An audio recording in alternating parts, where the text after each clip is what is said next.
Today's presenter, Russell Jackman, is a graduate of the McGeorge School of Law, University of Pacific, and was admitted to the State Bar of California in June of 1994. He has been vice chair of the California State Bar's Law Practice Management and Technology Committee and a member since 1996. He works specifically with law offices and attorneys that need to get the most out of their legal technology and creates PowerPoint presentations for opening statements, direct examinations, and closing statements to be used in court, and can work with attorneys directly to filter their documents and images so that they have the most powerful visual presentations possible. He also works with law offices and solo attorneys to upgrade their older systems to new ones, troubleshooting existing setups, and training attorneys and staff on Microsoft programs. He is available for remote access consulting on technology-related issues, so please feel free to contact him at any time.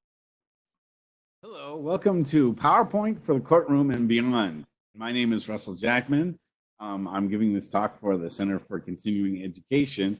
And just a little background about me is that I've been involved in legal technology for many years, especially as an MCLE lecturer and helping people understand office and legal technology as it pertains particularly to the attorney.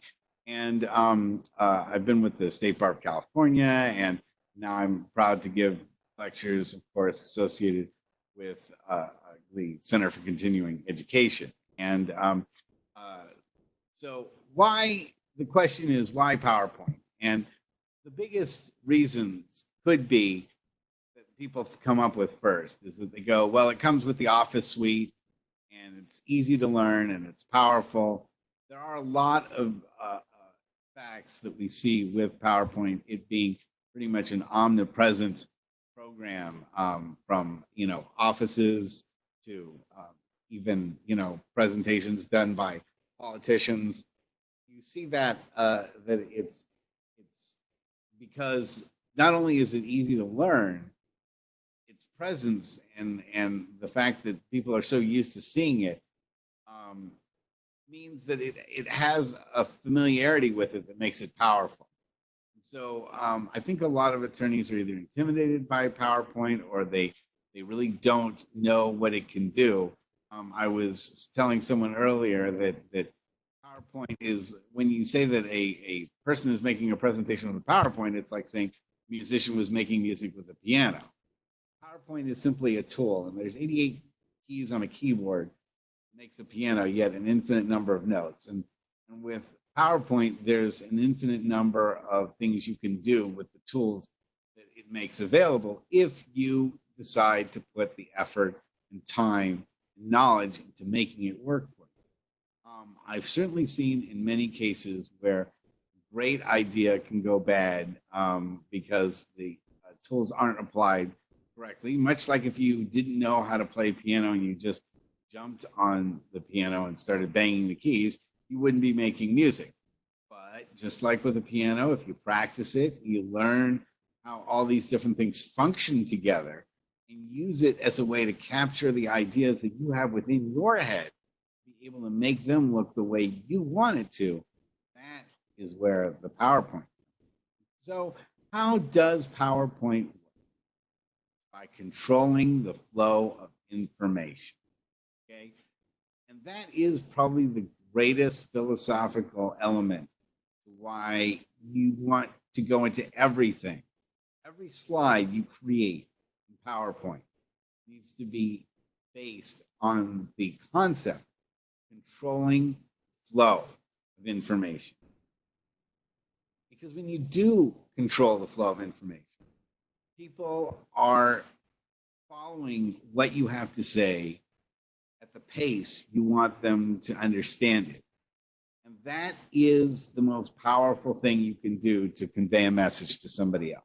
You're using the tools that PowerPoint has to make you pay attention to things you want PowerPoint to make you pay attention to.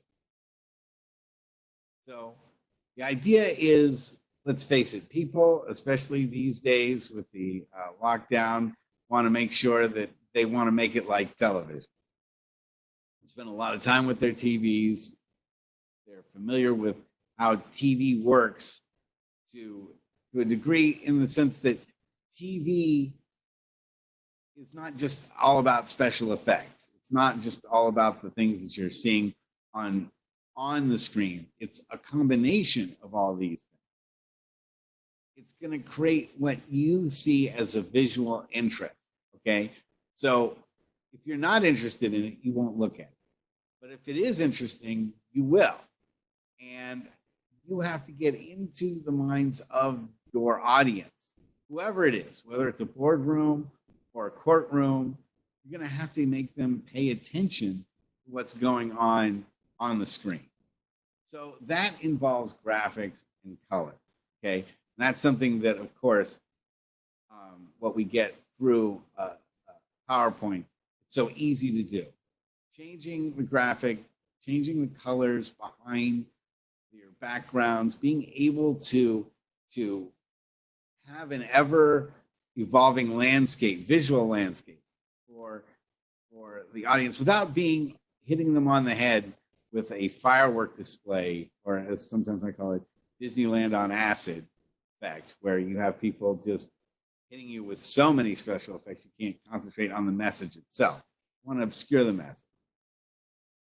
Then you want to have strategy behind it. So you're going to be talking about the organization of your PowerPoint. Okay, one of PowerPoint's biggest strengths and greatest weaknesses for a lot of attorneys is that it's linear. The best way to make PowerPoint really work for you is linear. Each slide, you should go forward on every slide, not back. You should be building a message that ends in a crescendo and basically has some sort of demand at the very end or conclusion, so that you lead people towards that and they understand that's what they need to be, associating with. And you want to use every tool that you've got to get you there. And so when you put something together, like let's say an opening argument, which I've done a lot of for attorneys that they're going to court with, when you want to not leave the PowerPoint presentation, you want a nice linear story that people can follow from slide to slide. Every slide should have some sort of logical understanding as to why you're moving to the next slide, and why what was on the information before the previous slide associates with what you're going to talk about on the next slide. I think you'll get it more as we go on. What you put into PowerPoint is what you get out of it. So I think that people have seen enough PowerPoints now to know that if you throw up a black and white slide that has no animations and is literally just exactly what you're going to say in person, it's so unvibrant and is so dead fish in a newspaper type feel to it that people will just walk away and they won't pay any attention to it. Or they'll take the printout that you gave them of your PowerPoint and just take that and say, that's good enough. You're not giving me anything they didn't already have on paper here. So you've got to put more flesh and blood into a PowerPoint, make it really work, interact with you instead of being your complete message. But that takes planning. A lot of folks they either wait too long to do their PowerPoint, or they just feel uninspired and they don't want to do a PowerPoint. So therefore they don't have one and they're not capable of really using it to their advantage when the time matters. So this kind of leads us to the idea about visuals that you get in PowerPoint. That is, I am a big believer in how colors work, okay? Because they can work for or against you. What is your favorite color? I'm a big fan of this deep blue that we have, surrounding this one right here. So I can use it sometimes, but it makes me feel better when I see it on the screen. It helps things pop out when you have it a bright colored shape or something like that, like we have with this white background. It makes things seem very clear. It makes your eyes really focus in on the center part of the screen as opposed to drawing your eyes outwards towards the outer part of the screen. But it's always good to pick a color that you really like, because even if it's one that you don't think everybody else likes, because of the fact is the more you see the color you like, the more confident you are in when you present yourself and give any kind of a message you're trying to convince other people of. That's why you pick certain colored clothing. That's why you pick certain color makeup if you're a lady, or if you have a certain hairstyle or something like that. It's all depends on what you would want to do to present that message to others, saying, okay, this is how I'm confident. The message itself should reflect you. And so when you have it feeling as close to reflecting your message as it is as possible, you will find that presenting it, you get more confidence and it's easier to do. So that's why I always think that it's good to pick a consistent background font, a consistent sort of background scheme. We'll talk about different schemes later. Font colors are very important, and shape colors are very important. There are certain colors that will work for you in ways of, say, like conveying danger, like red and yellows often do, and yellow oranges do.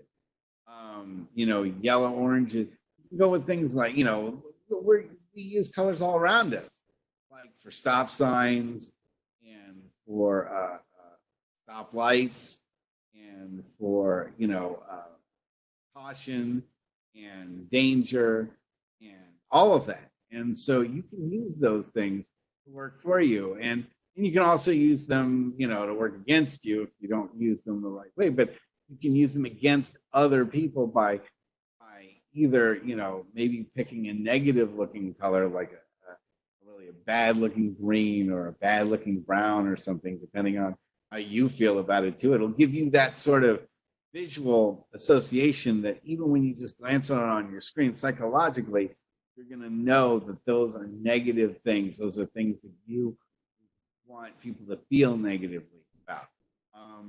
It's not, it's an emotional thing, but play on that ability for colors to make emotions work for you. I, definitely work with things that are black and gray to show things that are dead or maybe things that are in transition.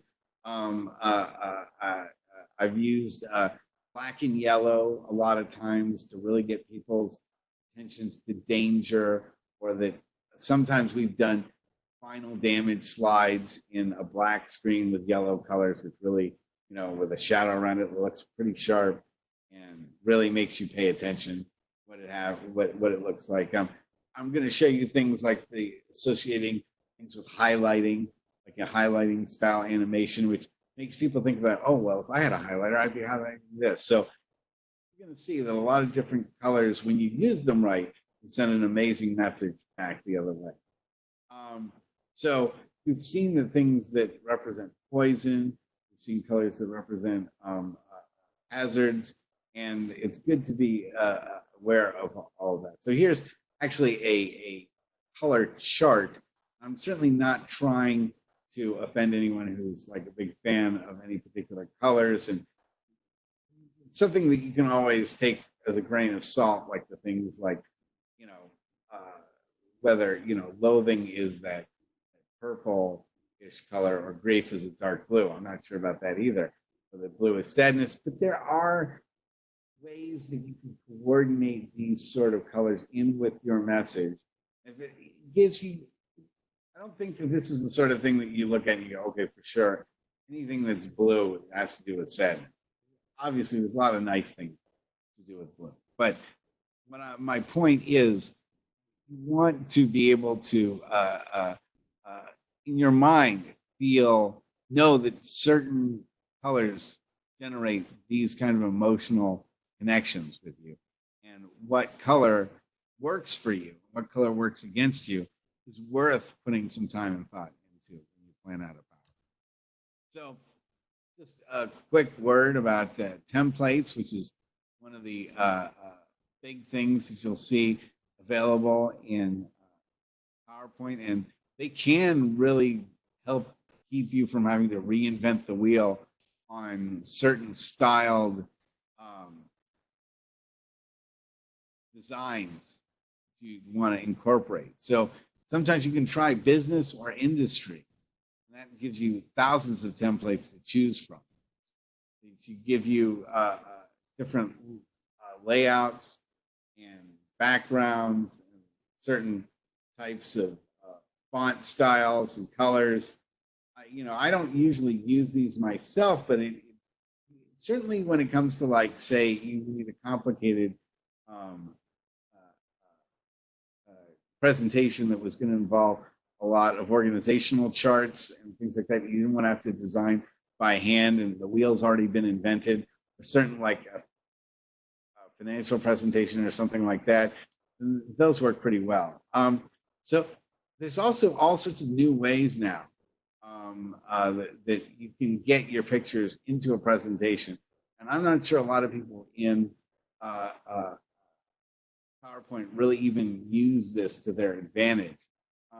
Because the idea has been with PowerPoint and the newer versions of it to incorporate things like screenshots and inserting video and then being able to edit the video within PowerPoint. Keeps you from having to leave PowerPoint and do other things. So where you used to have to go and take your own screenshot and then paste it back in to PowerPoint. PowerPoint actually includes now in the insert area where you can add your own screenshot. And so by clicking on it, bringing it up, you can take instead of having to leave and come back out, you can take screenshots here. And that's where I got a lot of these screenshots here for this presentation, which I found to be actually very much easier and faster than having to use, say, another program like Rabbit or the screen capture program, or even the old print screen button, which, is still available, but takes more steps and more cropping to do. And then that's all under the screen clipping function of insert and screenshot and screen clipping. And then you still can use good old print screen. You still can use the snipping tool, but it's also nice sometimes not to have to leave PowerPoint to get the images you want. So what's new in 2020? There are a lot of new features, including the side menus. For example, you can format a shape menu, and animation pane menus can be up on the same time. So a lot of people have been able to save flipping around by having to, pull up different quick formatting menus instead of having to go through the format and then the drop down and then to the animation pane. You can just go back and forth from the animation pane back to the format shape pane without having to go back up to the top of the screen. You can just go back and forth on the left there and then see all the changes that are happening on the furthest left. Now, there's also the power of using the color matching eyedroppers. When we talk about colors, sometimes there's a color that you really like. You go, gosh, I can't find it under the shape. I want to get it. I go to more colors, standard colors. That's not what I'm looking for. Go to the theme colors. That's not what I'm looking for. I go to more fill colors. That's still not what I'm looking for. So you go and grab the eyedropper, okay, from the menu and find a color on the screen. It's under the format, then shape fill, then eyedropper. And then you go and you find area that you're looking for that on the screen has the color that you want. First of all, it will then give you an automatic read on it, what color it actually is, but you can also click on it. You can also click on it, and it will then capture that color and make the color be one of the standard colors listed on that bar above. And you'll then be able to use that color over and over again, without having to go find it or try to look for the nearest match of it. Oh, what color was that? So it can be a real time saver and a big hassle. Get rid of a big hassle if you're trying to use the sort of colors in your presentation. The merge shapes is an interesting feature that you can now use, that you're able to take different associated shapes and put them all together and group them together and then tell them to merge. So you go over to the find the shapes that you're looking for, and then under the drawing tools, you go over to merge shapes that are listed there, where the different shapes are associated. So I took all these different shapes here. Then I told the merge shapes to combine and made myself a little man. So that was something I could use for, illustrating people walking across the street a little bit. And then you use, don't forget to hold the control key down to select each individual shape so that they are all selected. And once you have them all selected, that's when you can do the drawing tools, then merge shapes, combine them. So if you are looking for a shape that would be too hard to draw by hand, but you say, oh, I just wish I could combine a plus with an arrow pointing down, or with a triangle, or I'd like to put a smiley face on top of a box or something with text on the box, or whatever you're looking at. You can try that combine, and you can also see you have other options like fragmenting it or intersecting it, so that you could sort of make your own Venn diagram type combinations, or even subtract it so you could erase part of a particular connection with the shape. That's always possible too. So one thing about the improved levels of PowerPoint as it's developed recently is that there's such a wide support of both video, and later we'll go over audio formats. And so you definitely have a huge choice of Windows media files and different types of files to choose from.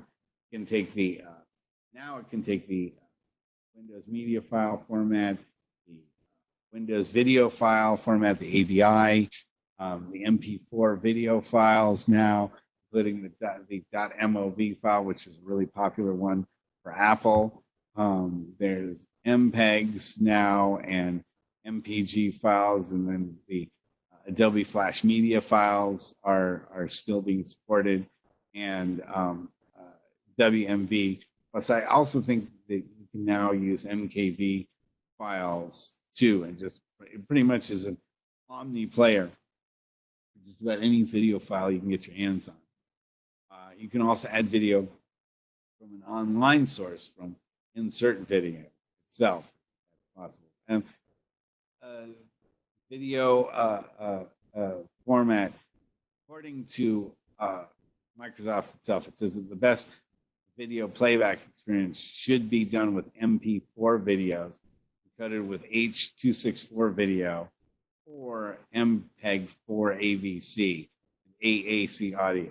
Okay, so they also recommend that M4 AAC files should be encoded with AAC audio.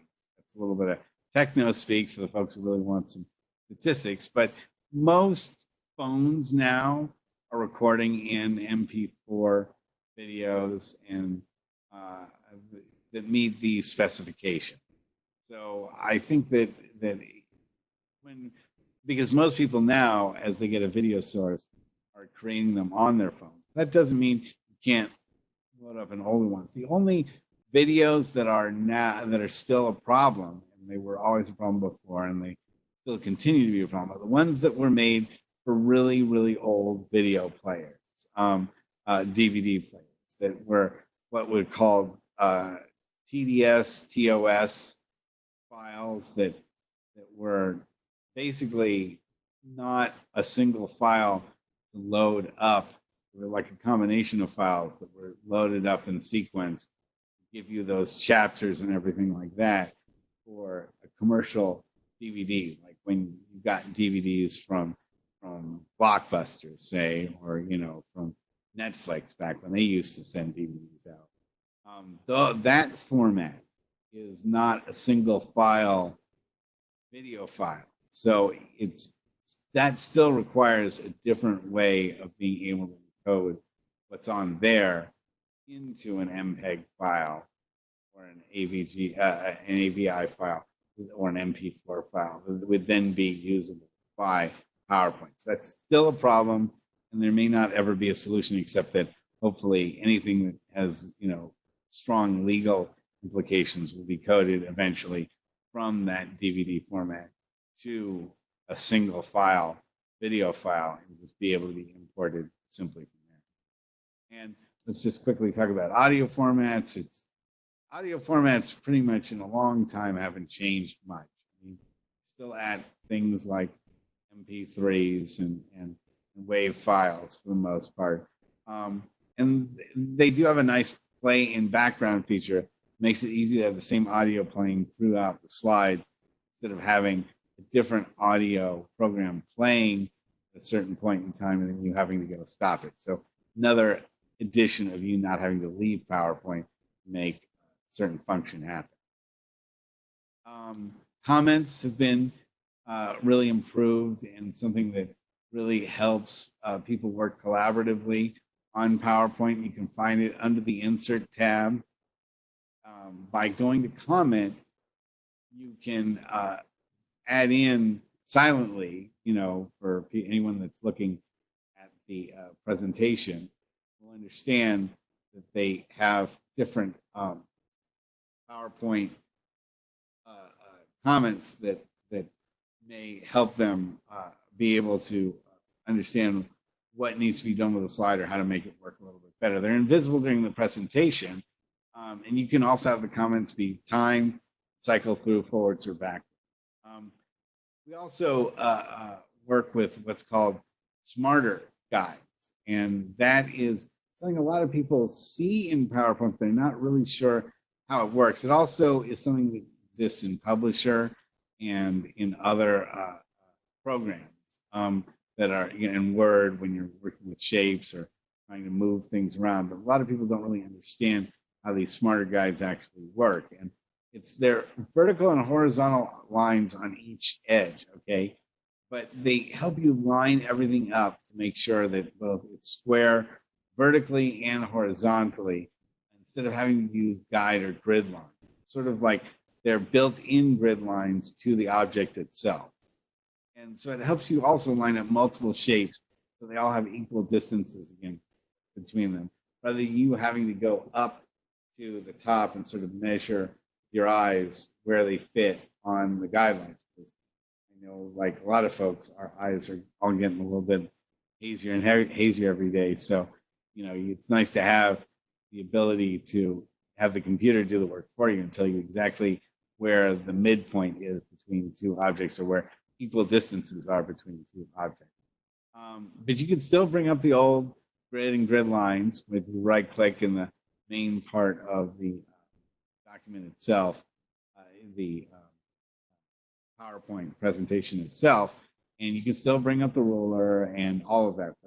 Those options are still there and sometimes still very helpful, but you add that in with the smarter guide, and it really gives you a very precise level of placement where stuff is on the screen. And it's really good because, yes, okay, you say sometimes and a lot of times with certain presentations, you just had to eyeball it and say, okay, this is where this stuff goes. And the older versions of PowerPoint had to just sort of say, okay, this is as good as it's going to get.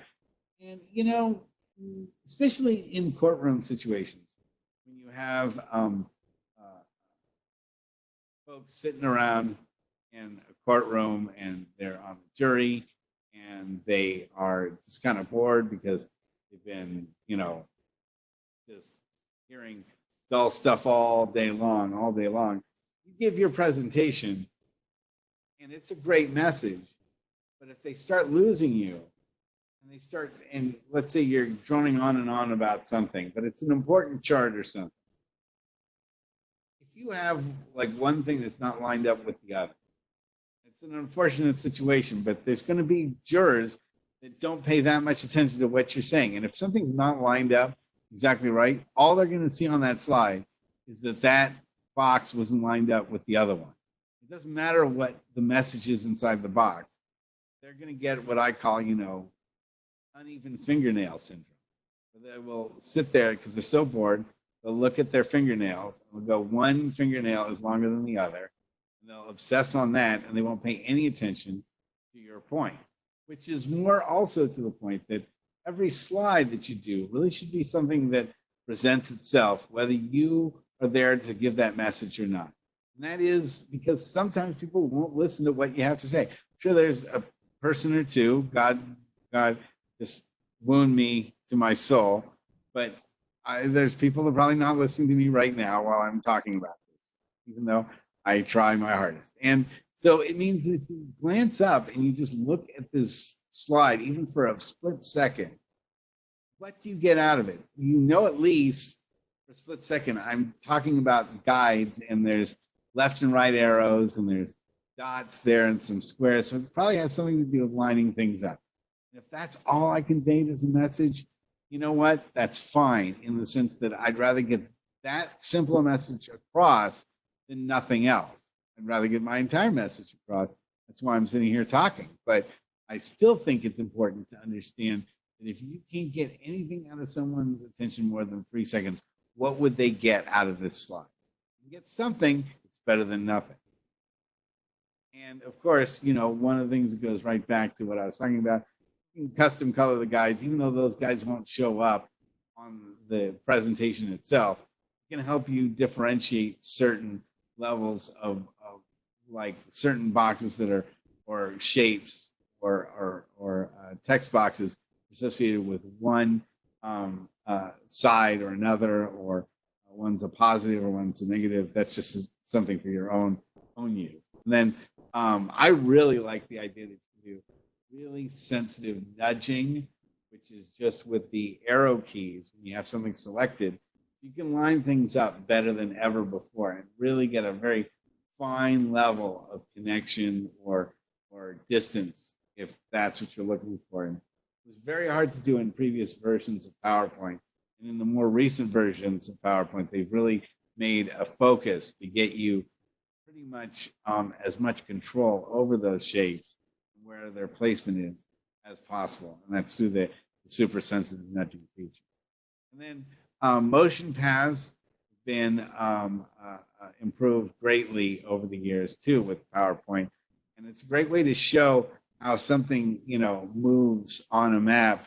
So let's say you're involved in personal injury or accident cases, or you're involved in insurance, or you're involved in, say, products liability. You can at least show in a basic way how some things were involved. So for instance, we're using, I'm showing the illustration of a pre-made motion path. But what you do now is, it used to be that you had to sort of guess where your motion path was going to be. And if you haven't tried motion paths now, you can, when you do call it up, it allows you to move forward an object and see in a shadow way what the object would look like when it is moving forward. So here's an example of it right now. Okay, that's that truck moving forward. And then you can always try out the text animation motion paths too. A little fancy, and maybe I wouldn't use it for a courtroom situation, but it's really wonderful to use in presentations, maybe if you're doing something related to the boardroom, or you're just trying to do something to send a message to as a marketing presentation. An example of your text animation motion path. So, I mean, they can be fun, but they can make people pay attention to your message. If you can get people to pay attention to your message and control the flow of information, that is when PowerPoint is its most powerful. So let's talk about some general PowerPoint strategies, okay? When you're working with documents, the cleaner documents you can bring up, the better they are, okay? So that's really important, because you don't want to make the jury have to work looking at your documents and figuring out what's on the screen. They can just work with ones that are maybe in the higher dots per inch, allowing you for better resolution overall. I'd say you want to go at least 150, but sometimes you want it to be 300 dpi. Don't go ahead for text documents. Don't make the DPI like 600 or 1200, because that's going to bog down your presentation. And I did have an attorney once, scan, I'd say about 300 pages, and did it in 1200 DPI. And he tried to fit all that into his PowerPoint presentation. This is back in the day when we had, machines that only had like 1 gigabyte of RAM at best as memory. And it just overflowed his complete PowerPoint and crashed his PowerPoint. We couldn't, bring it up because it was unworkable because it had just too many large pictures in it. And so, you have to keep that in mind. You can only fit so much. You don't want to fit the highest resolution on everything. It's unnecessary. And too many dots per inch makes the presentation too long. So again, my recommendation is usually around 150 for text and 300 for images, unless you're really going to dig in on that image.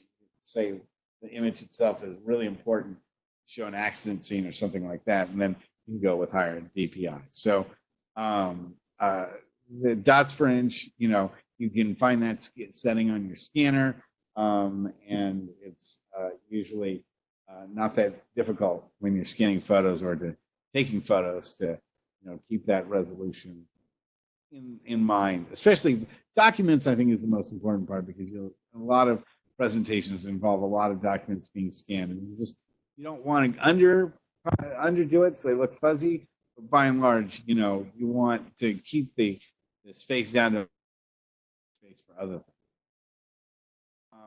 And again, 1200 DPI setting, I don't recommend it unless you're really going to be going into some heavy investigation on the picture itself. So the other thing is that I've always believed this, and I always will, that you want to start digital to stay digital. So you don't want to, in cases that I've seen more in the past than you see now, where you have a situation where an attorney will get a photograph, then scan the photograph, then print the photograph, then give that photograph to the other side. And the quality on it is just so awful. I've seen people, print out faxes and then scan the fax. And it just doesn't really wind up looking good enough you can use for presentation purposes.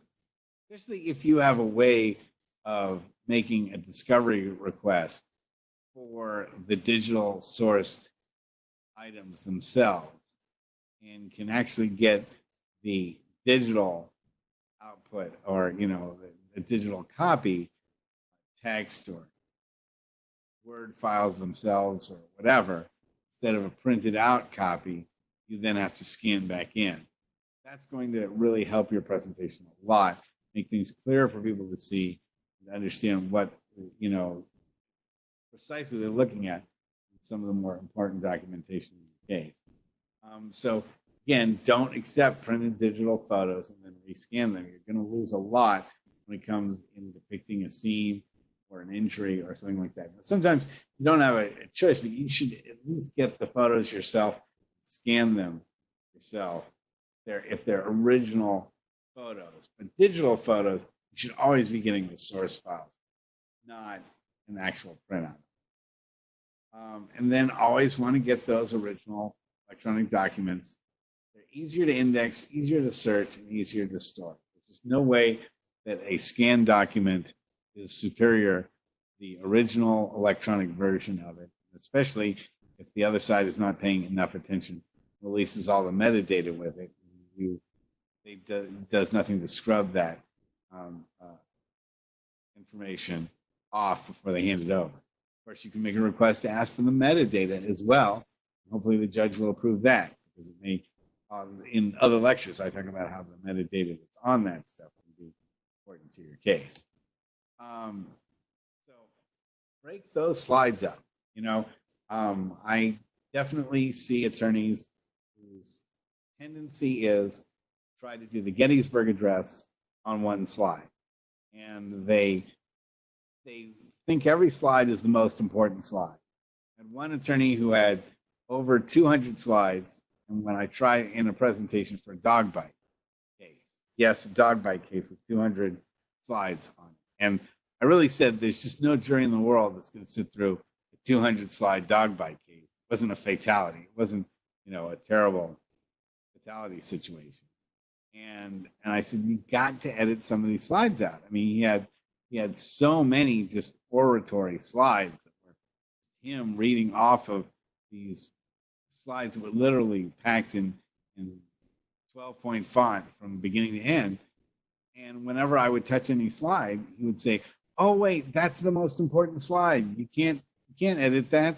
That's the most important slide." And after about 4 of those slides, I said, if that slide, this next slide is the most important slide in your whole presentation, the other 4 were the most important slides in your presentation. Truth is, none of these slides are important, because you can't say every slide in your presentation is the most important presentation. And there's 2 reasons why. One is, God forbid, if the most important presentation, your whole slide can be boiled down to one presentation. You don't really have that much of a case anyway. But if your whole slide, your whole presentation, one slide is that important that nothing else can be understood about your case at all except that one slide, okay, then what happens if somebody is in the bathroom, or if it's saying, depending on it's a non-court presentation, or what if, a juror is just not paying attention at all to that slide? That means the rest of your presentation is just going to go right into the garbage can because that person missed that one slide.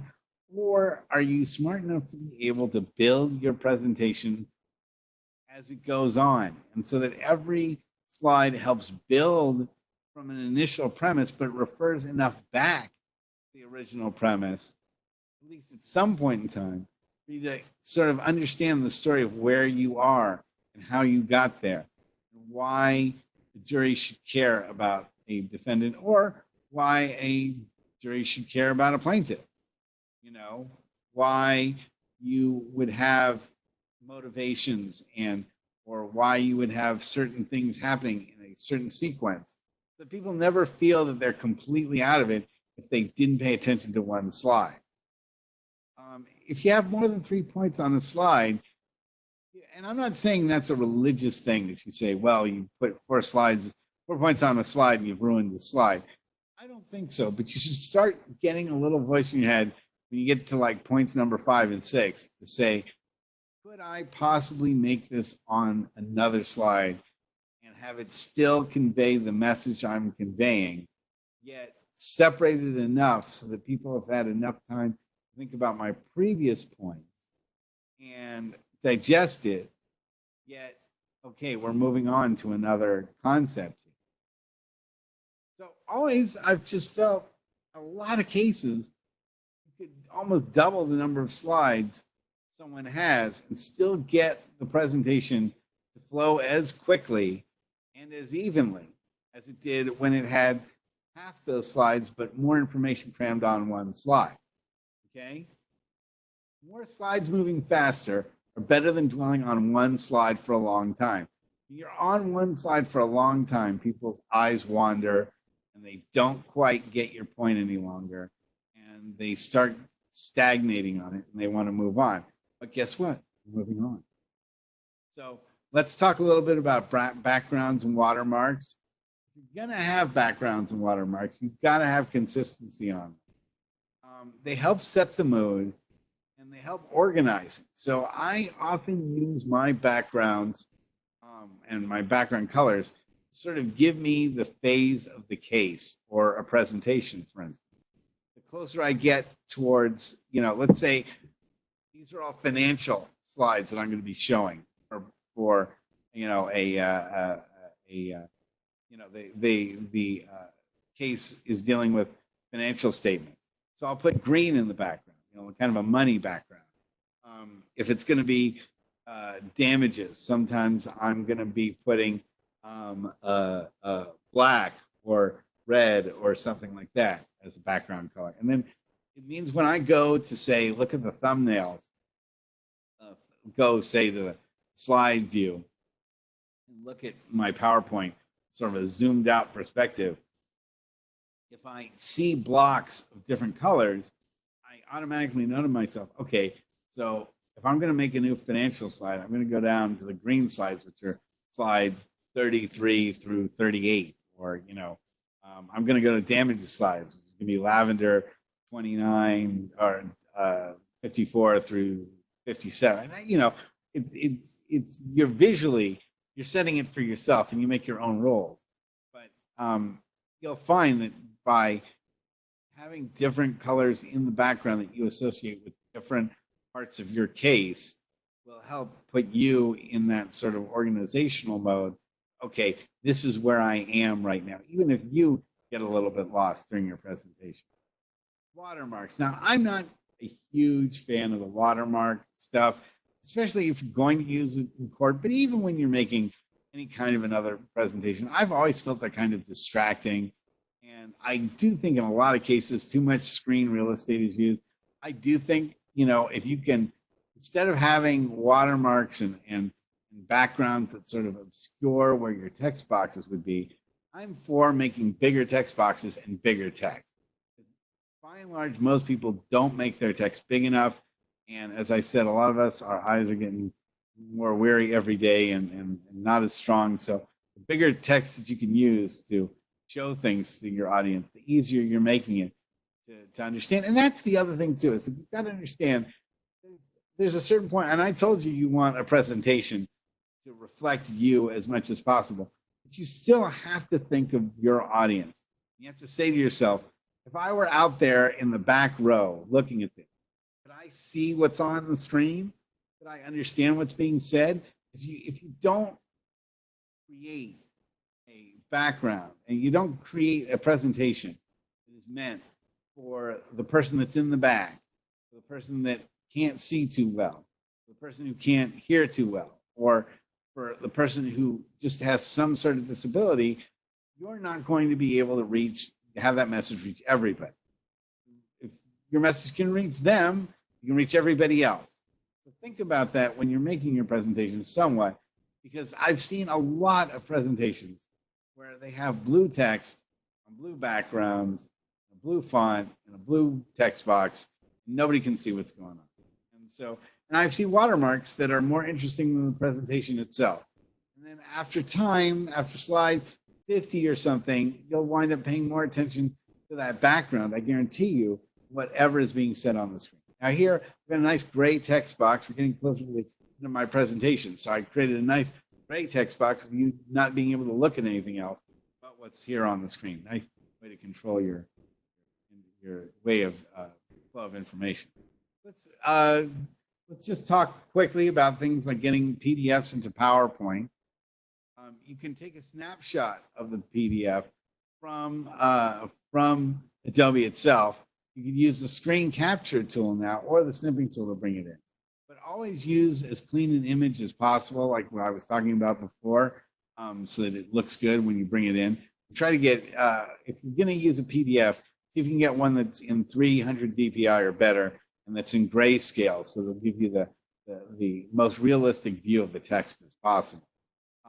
So then what I usually do is I copy, I paste, I crop, then I resize and use zoom animations combined with the line or transparent yellow box to outline. So we're going to show that technique really quickly. So here I am with a W9 just form by itself. I'm going to, first of all, copy it. So when I select it, I'm going to copy the whole document. Plus, I'm going to go and select the crop tool. Then I'm going to crop it all the way down just to my name here. Okay. So I've taken this W9 reduced it just to my name. Okay. Then when I go, I click on the name itself and then onto the corner dots and I drag it, resize it. Okay. So now my name is being blown up there in larger text. Then I take that larger bit of text and I add it with, say, a line here. And then I go and I add the white from left. So I add a line, a red line. First I added a blue line. Color it. I wipe from left to right as an animation. So now I have a blown up segment and from the document itself.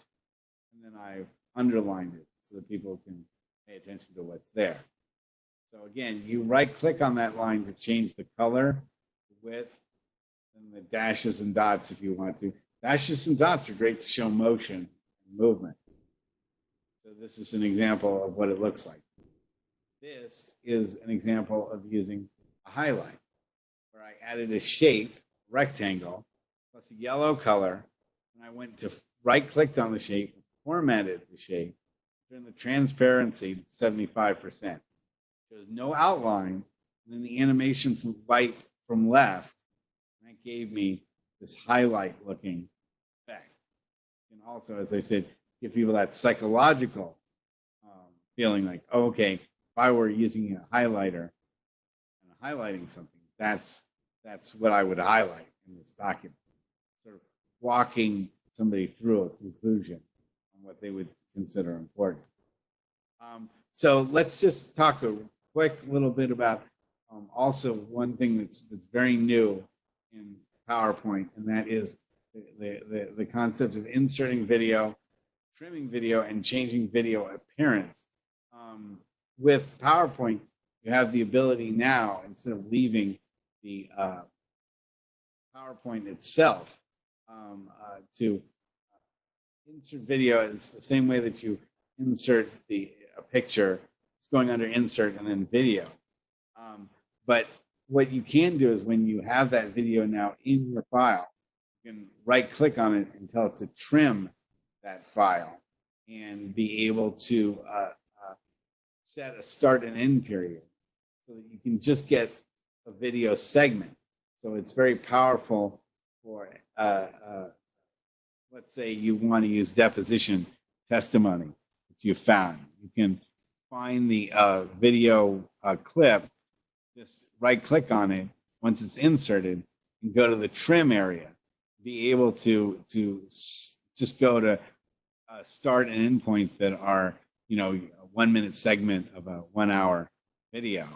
And again, you have to have it in one of the insertable video formats that I stated earlier, not the commercial TOS format. And when you can take that segment, you can also change the brightness and do things like controlling the volume on it.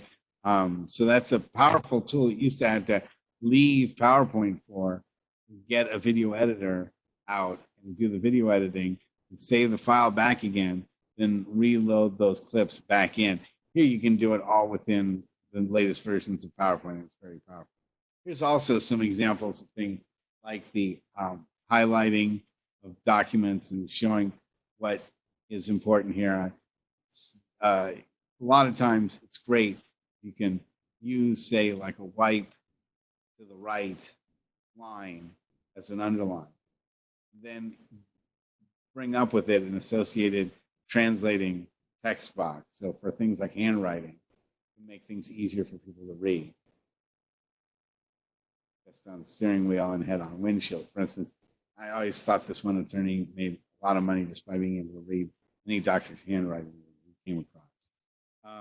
And then again, you can use the highlight tool, which is again having a text box, a shape, rectangular or circular shape with a wipe to the right, and then turning the color to yellow, and then the transparency to about 75%. It gives you that highlighting type feel to an object. There's different ways of doing timelines. I'm always a fan of doing them in this way, where we do sort of one box up and we do say like a date of birth, and then you do a wipe with an animation to the right to show how many years without injury. Then you show when an accident happens as the first box that comes down, and then you alternate blue and yellow boxes, whatever colors you want, on the top or bottom of the timeline, and you go from box to box to box, showing what evidence you have in between each box. And you keep referring back to the timeline in between slides, because what happens there is you're having people pay attention to the timeline every time you go back, and they see the way the case is built. So they don't get to see the conclusion until you actually reach it at the very end. And they've seen all the demonstrative evidence that you have at your disposal by the time they get to the conclusion, rather than reaching a conclusion and waiting for you to get there. So again, I go from accident. I would have shown a bunch of things from the accident. After the first yellow box came up, there would have been a bunch of slides to show what happened at the accident. And then after that was done, we'd go to Dr. X's first visit.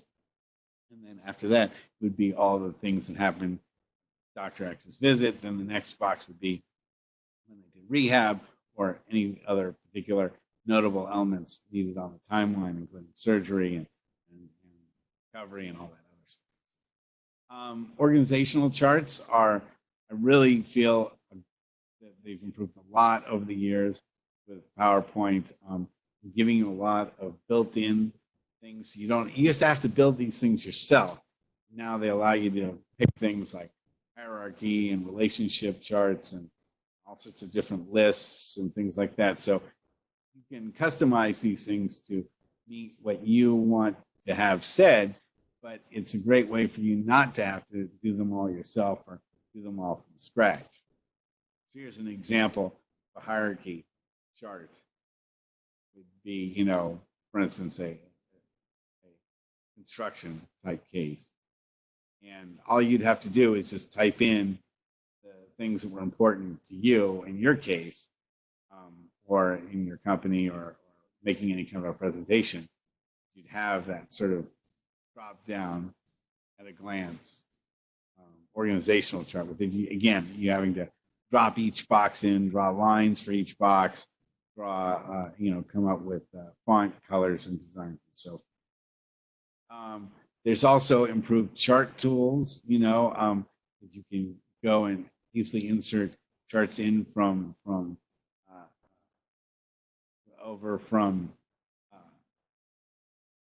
Excel, or you can just go and generate them from PowerPoint itself if you have those numbers available in any kind of a column, row, any kind of a chart boxes you insert yourself.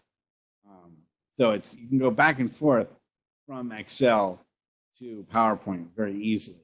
They've sort of designed those things to be even more integrated. Again, that's one of the advantages of using PowerPoint as a presentation tool as opposed to other presentation tools that don't have the same kind of back and forth flexibility. Here's just an example of some of the animations I've done in the past, including motion paths and arrows. Like, for instance, I use this is a personal injury case, somebody that got hit, crosswalk. You'll see the little lady figure on the right there, walks to the crosswalk down there. Then we use the blue arrows to show motion path across the street, and then a motion path across the street. Here's another accident case where I'm showing that somebody came from the one lane and went too far and hit the pedestrian. This car, an impact on the pedestrian. Again, these were all done with simple motion paths. And if you could do it with model cars and maps and all that sort of stuff, or chalkboard or a whiteboard. You can use PowerPoint to do those things, but it's got things that are very recognizable to people, including things like, using Google Maps, using the model, an actual model and color of car that we found of the one that actually hit the plaintiff,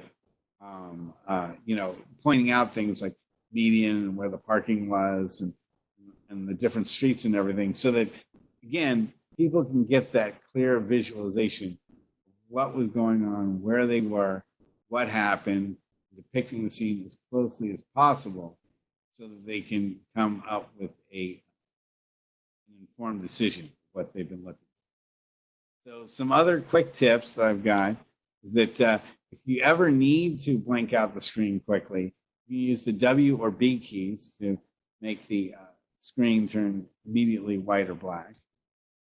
As you just saw, Google Maps Street View is a great way, if you are a personal injury attorney, get pictures of an actual scene of an accident without having you to go back. I've seen people that have taken cases that are, 50 miles away, and they don't want to, you don't necessarily have to drive out there to get a Google map view of it, or you can even get something that's just right down the street from you. But it's something that, is a reasonable depiction, unless you're looking for something that needs to be depicted like immediately. You can usually use those street views in Google Maps to depict the scene decently enough to use in your presentation. If you're going to use a projector, and this, as time moves on, gets less and less relevant because more and more people are using LCD screens, and they've got large enough screens. If you've got a screen of 55 inches or larger, you pretty much have to disregard this, because you probably can either plug your laptop into those screens now or use Mirrorcast to be able to send it. But for people that still use projectors, and there's still a value to projectors, they have almost unlimited size. But you do have to of screens, plus incredible versatility and lighter weight than moving a big screen around. But you want to work with ones that have 2,500 lumens or better as their screen size, their screen brightness, because if not, you probably won't be able to see it in broad daylight. You never know when you have control of something in your presentation room, or if you're going to be presenting in court. Most courts now are being equipped with large enough screen monitors that you don't need to be able to have to set up a projector and screen yourself. You can still export and save as a video package for a CD. That then takes all the native files and puts them together with basically a zip folder, so you can move an entire presentation, including its video, native video, in one folder. So that can be helpful if you're going to be taking it from one computer to another and still need to do a lot of editing on the video or something like that. If you're going to be working collaboratively, PowerPoint's cloud version is very useful. It's part of the Office 365 OneDrive Business package. I talk about clouding stuff in another lecture, so if you're interested in that, I really would recommend that you check that lecture out. I've always said you want to rehearse, and have a backup plan in case things don't go right. I mean, if you're in a place where, say, power is questionable and you're not sure if you're going to get a good, consistent power level throughout the entire presentation, if you brought your own universal backup system, battery backup system, or you even just print out everything you need on slides on paper and hand those out to the jury, it's better than nothing. But I wouldn't hand out those things before you make sure, only in a worst case scenario. But usually I know attorneys for really big cases will have an even separate backup computer with everything loaded on it, just so in case one goes down, they have another ready to go immediately. It's $1 million case. It's worth, a couple $100 to make sure that you have all your bases covered in case anything happens. So having a backup laptop is good. If you're using a projector, you got spare bulbs is a good idea, or a second projector. And then I even know an attorney that brought his own portable printer to the courthouse that if any exhibits need to be printed out or anything needed to be provided to the court, they were able to use that. And that pretty much ends my presentation for today. I want to thank you for listening, and if you have any questions or any feedback, please provide it to the address that is listed here. Thank you very much and have a great day.